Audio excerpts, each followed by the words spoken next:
Bonjour et bienvenue. Nous avons découvert ensemble les grands principes de la doctrine spirit avec le livre des esprits, puis le manuel pratique pour converser avec l'au-delà avec le livre des médiums.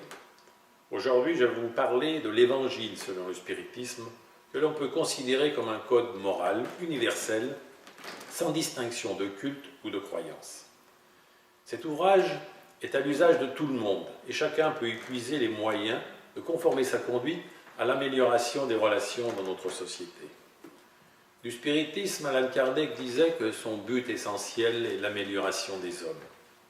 Il analyse dans ce livre, toujours avec l'aide du monde spirituel, ce qui jusqu'alors restait obscur, voire incompréhensible, au sujet des textes du Nouveau Testament et des 4 évangiles.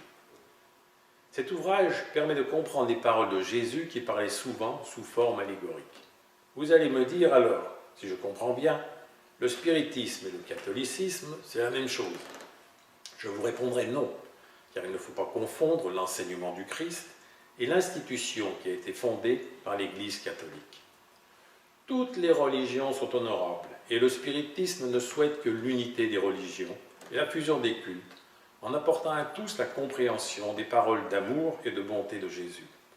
Un homme né dans un petit village il y a plus de 2000 ans, et qui s'est fait entendre dans le monde entier à une époque où Internet n'existait pas encore. Soyons clairs, l'Évangile selon le spiritisme n'est pas un livre attaché à une religion. Chacun d'entre nous peut l'adopter comme un code pratique de bonne conduite morale à appliquer dans la vie de tous les jours, pour soi bien sûr, mais aussi dans le cadre familial, professionnel et en société. Il est à l'usage des croyants, des incroyants et des laïcs.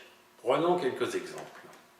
Dans la maxime du Christ qui dit « Bienheureux les affligés », il ne s'agit pas de se réjouir des malheurs de notre humanité, mais de trouver les explications de nos peines, de nos souffrances, qui sont dues soit à notre comportement dans cette vie, soit à nos actes collectifs ou individuels dans une vie antérieure.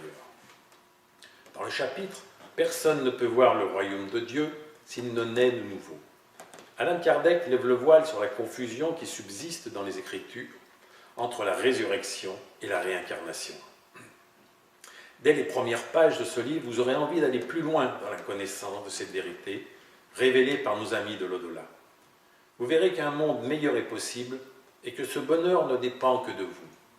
Ce livre se termine par un recueil de prières spirites que vous pouvez dire à l'attention de votre guide afin qu'il vous apporte son aide, ou pour vous-même, ou pour un ennemi, ou pour quelqu'un que vous avez chéri.